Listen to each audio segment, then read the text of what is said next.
Hindi makapapayag si Doc Lyndon Javier na patuloy na lulukuhin ni Doc Benitez si Titania Lynette.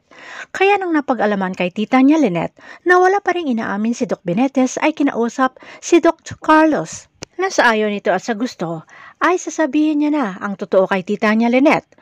Pero dahil hindi sinabi ni Annalyn kay Doc Javier kung nasaan ang kanyang nanay ay hindi nagkita ang dalawa, kundi ang nagkita ay si Doc Benitez at si Lynette.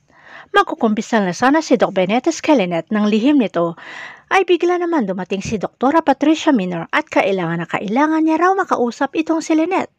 Kaya hindi na naman natuloy ang paglabas ng tinatagong sikreto ni Doc Benitez. Samantala, tumawag ang tauhang pulis si Moira sa kanya, pero dahil wala ang mami ni Zoe ay siya ang sumagot. Sa pag-aakala ng pulis na si Moira ang nasa kabilang linya ay sinabi na nito na mawawala na si Doc Lyndon Javier at sa morgue na ito didiretso pagkatapos ng recognition.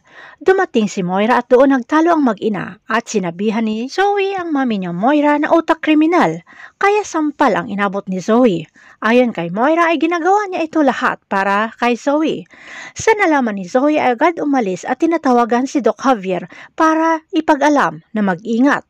Pero walang Doc Javier na sumasagot, kaya napilitan si Zoe na tawagan ang daddy niya Carlos para ipaalam ang balak na kanyang mami na ipapatay itong si Doc Javier.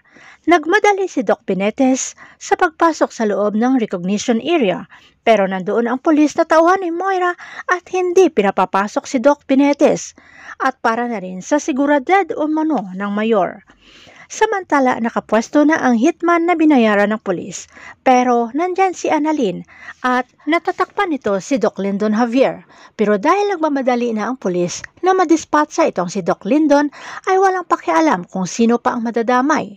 Tuluyan na kaya mapaligpit ni Moira itong si Doc Lyndon Javier? Abangan na lang natin ang susunod na episode dito sa Abot Kamay na Pangarap.